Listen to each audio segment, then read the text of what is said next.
अभी जो हमारे गेस्ट हैं यहाँ पर पीछे बैक स्टेज पर, वो अभी तक जितने भी गेस्ट आए हैं उसमें से सबसे कम एज इनकी है। उनको आप सब गूगल बॉय ऑफ इंडिया के नाम से जानते हो। Please give a energetic and warm welcome to Kautilya Pandit.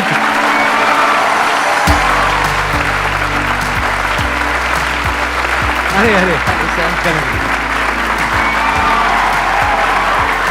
Please बैठो।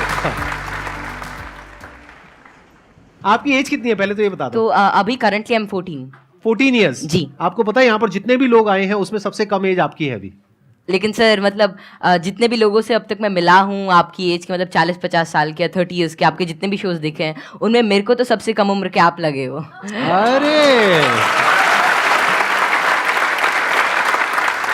ये बताइए मेरे को कि आपकी ये शुरुआत कैसे हुई। जब मैं 5 साल का था तो मुझे लिखना पढ़ना कुछ नहीं आता था। फिर ऐसे ही था कि मैंने 10-15 दिन में ही मतलब लिखना पढ़ना, like all the alphabets and everything I learn them. तो उसके बाद गर्मियों की छुट्टियों की बात है तो मेरे पापा जी एक स्कूल रन करते हैं छोटा सा गांव में, तो वहाँ पर मैं पढ़ता था। कहाँ के रहने वाले हो आप? मैं करनाल। अच्छा जी। तो वहाँ पर एक जैसे हॉलीडे होमवर्क देते सबको एक जनरल कि आपको जो वर्ल्ड मैप होता है, एटलस होता है, अगर जिन जिन को अच्छा लगता है आप वो करके आना, आप मतलब उसे समझ के आना। तो फिर ये मेरे दादाजी ने कहा, फिर पापा जी ने कहा कि तो मैं भी कर सकता हूँ। तो पहले ही दिन मैंने देखा तो I got into it and I learned it. मैं उसमें सवाल पूछता गया और जितने भी मेरे कुछ भी मन में रहता तो वो सब आता गया एंड विद इन 20 डेज और something I got use to it और मुझे बहुत ही अच्छा लगने लगा।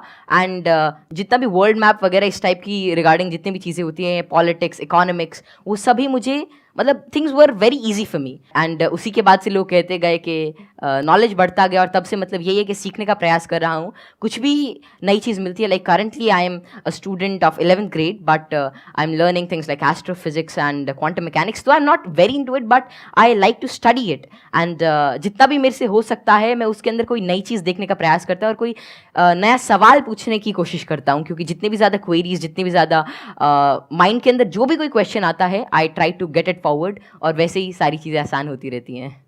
आई try to delve myself deep into it, क्योंकि कोई भी फील्ड इस टाइप का I think that they need one thing that is really important for them, that is questioning. क्योंकि जितने ज़्यादा आप अलग टाइप के क्वेश्चंस पूछते हो उतना ज़्यादा आप उस चीज़ को अच्छी तरीके से समझ सकते हो।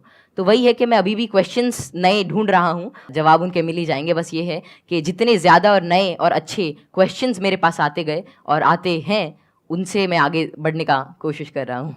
क्वांटम फिजिक्स में वेव पार्टिकल थ्योरी है जी सर। तो उसको आपने स्टडी किया होगा। हाँ, जैसे कि wave particle theory, dual nature of light and matter, वो सब, हाँ वो सब अभी धीरे धीरे मैं कर रहा हूँ। और स्पेशली अभी तो मैं एस्ट्रोफिजिक्स जो है वो ज़्यादा पढ़ रहा हूँ। और जैसे कि डार्क मैटर है, डार्क एनर्जी है, तो या फिर माइक्रोवेव रेडिएशन है, बैकग्राउंड रेडिएशन, एक्सपैंडिंग यूनिवर्स, ये सारी चीज़ें मुझे काफ़ी इंट्रीग करती हैं और इनके बारे में मैं कुछ रिसर्च पेपर्स और अलग अलग चीज़ें अभी स्टडी कर रहा हूँ। तो जीरो पॉइंट फील्ड के बारे में भी आपने कुछ स्टडी करी है? नहीं, अभी ज़्यादा नहीं। अभी मैं जनरली जैसे अभी मैं टाइप 1A सुपरनोवा और उनके जो एक्सपेंशन है, लाइफ साइकिल ऑफ स्टार, उनके बारे में अभी मेरी रीसेंट स्टडी चल रही है। मैंने आपकी YouTube पर एक वीडियो देखी थी जिसमें एक न्यूज़ एंकर आपसे कुछ पूछ रही थी और आप एक एक करके सारे सवालों के जवाब दे रहे थे। तो क्या अभी भी आप उस तरह से सवालों के जवाब दे सकते हैं? कोई भी आपसे कोई भी कैसा भी सवाल पूछेगा तो आप जवाब दे सकते हैं? क्योंकि ऐसा है कि नॉलेज तो एंडलेस है और सब कुछ तो कोई जान ही नहीं सकता। लेकिन ये है कि जितना ज़्यादा मतलब अपने सराउंडिंग्स को ऑब्जर्व करते हैं तो उतना ज़्यादा क्या है, जितना ज़्यादा आप नॉलेज ग्रहण करते रहते हैं उतना आपका माइंड एक तरह की मैग्नेट की तरह बन जाता है। और उसके बाद कोई भी इंफॉर्मेशन, कोई भी चीज़ वो आपको आती रहती है। और ऐसा है कि बहुत सारी चीज़ें मेरे को नहीं भी पता होती और मैं उनको सीखता हूँ। अगर मानो कोई नई चीज़ मेरे को आज पता चलती है तो मैं उसे सीखूंगा और that would be like great for me. तो कोई भी चीज़ I always like to entertain and get new answers and new questions, क्योंकि उसी से ही एक नया फील्ड, एक नया पर्सपेक्टिव मेरे लिए ओपन हो जाता है। एक्सीलेंट जी। तो अब एक काम करते हैं, आप में से किसी के भी माइंड में कोई भी क्वेश्चन है किसी भी तरह का तो वो आप इनसे पूछिए। मैं ये जानना चाहता हूँ कि क्या हम यूनिवर्स को जान सकते हैं कि वो कितना बड़ा है, या हम अभी तक जान पाए हैं? जी, क्या तो क्या पैरामीटर्स हो सकते हैं उसको नापने के लिए? जैसे कि हमने सुना है कि लाइट ईयर्स होते हैं। जी जी। पर वो कितना बड़ा है, क्या हम इमेजिन कर सकते हैं या हम एक्चुअली में उसे प्रैक्टिकली पता कर सकते हैं क्या? तो जो यूनिवर्स की जो एक्सपैंडिंग यूनिवर्स थ्योरी थी वो एडविन हबल ने दी थी और उनके अकॉर्डिंग जो अभी यूनिवर्स की जो एज है वो नियर अबाउट 13.9 बिलियन ईयर्स है और उसी रेट से अभी एक्सपैंड कर रहा है। तो यूनिवर्स जो अभी हमारी थियोरी है यूनिवर्स के जो मोस्टली एक्सेप्टेड है, that is of expanding universe. अभी के हिसाब से हबल कांस्टेंट होता है दैट इज 65 मेगापास्क। तो जो डिस्टेंस ऑफ यूनिवर्स है that is h times d, तो वही 13.9 बिलियन टाइम्स लाइट ईयर। तो इतना भी हमारा एक एस्टिमेशन है कि इतना यूनिवर्स हो सकता है। जैसे आपने इतनी सारी नॉलेज गेन कर रखी है, क्या आप भूलते नहीं है चीज़ों को, या भूलते हैं? कब रिवाइज करते हैं? हम पढ़ते हैं तो हमें रिवाइज करना पड़ता है, अगले हफ्ते भूल जाते और हैं। रिवाइज करने के आपके बाद साथ भी भूल ऐसा जाते कुछ हैं। एक्चुअली ऐसे ही होता है है ना? Yes sir. अगर आप किसी चीज़ को अच्छी तरीके से देख लेते हैं, उसे समझ जाते हैं, तो उसकी एक आउटलाइन आपके दिमाग में रहती है और फिर आपको उसे ज़्यादा रिवाइज करने की ज़रूरत नहीं रहती। तो वही है कि किसी भी चीज़ का कॉन्सेप्ट रहता है, तो अगर आपको वो समझ में आ गया तो information is just like, I think that information is not the main part. If you understand the thing properly, फिर आपको वो सारी चीज़ें आसानी से याद रहती है, आपको कोई उसके लिए एक्स्ट्रा एफर्ट्स नहीं करने पड़ते। सर पूछ रहे थे, बोल रहे थे ना कि मैं मैटर के बारे में स्टडी कर रहा हूँ, तो मैं ये जानना चाह रहा था कि जो इलेक्ट्रॉन प्रोटॉन है इनका मतलब सबसे पहले किसने बताया था इनके बारे में? तो इलेक्ट्रॉन की जो डिस्कवरी थी, तो यार 9th क्लास की एनसीईआरटी में मिल जाता है। तो जो इलेक्ट्रॉन की डिस्कवरी थी वो जे थॉमसन ने करी थी, और प्रोटॉन जो मिला था वो रदरफोर्ड के एक्सपेरिमेंट से हमने डिड्यूस किया था। और चैडविक ने, मतलब जेम्स चैडविक ने जो बेरिलियम की, मतलब जो रेडियो एक्टिव सोर्स से डीके को स्टडी किया, तो उससे न्यूट्रॉन के बारे में पता चला था। ये तो बहुत बेसिक क्वेश्चन है भैया, कुछ अच्छा पूछो। थोड़े अच्छे क्वेश्चन पूछो। क्या पूछ रहे हो आप लोग यार? टोटली। मुझे आपसे एक क्वेश्चन है कि आप जितने सेलिब्रिटी से मिलते हो, तो आप इतने जो मिलने से पहले जो बात करने का जो होता है नर्वसनेस, इसको कैसे दूर करें? आप जैसे संदीप सर से बात कर रहे हो और बड़े बड़े आप सेलिब्रिटी से मिले हो, तो आप किस तरह से इतना एक्सपीरियंसली आप बात कर लेते हो किसी से?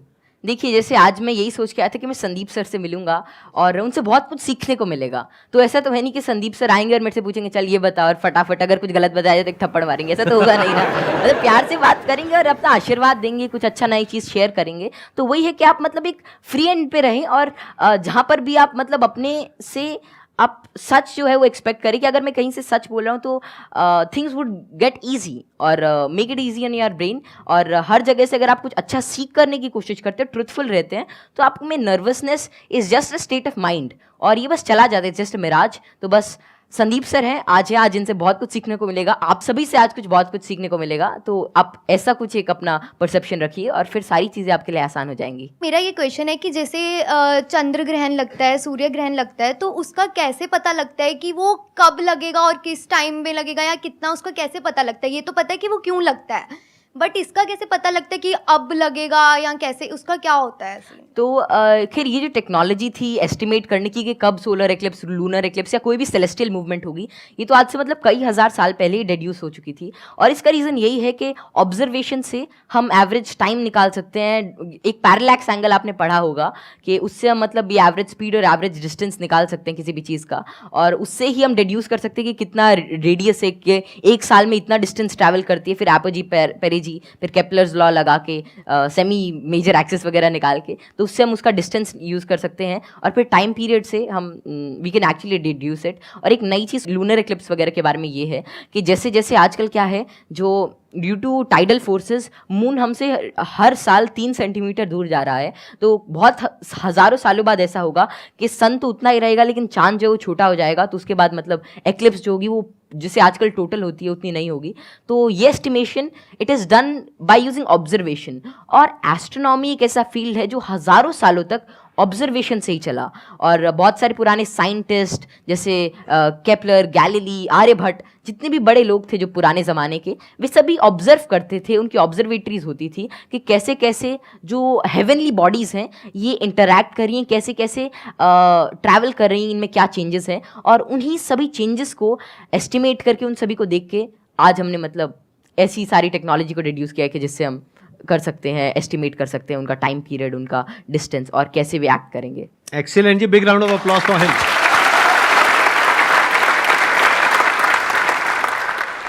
मैं ये पूछना चाहूँगा, जैसे यहाँ पर बैकग्राउंड हमारा होता है तो लोग कहते हैं कि इंटेलिजेंस जेनेटिक होता है, काफ़ी मतलब कि उसको बढ़ाने में बहुत ज़्यादा नहीं हम लोग कर सकते हैं।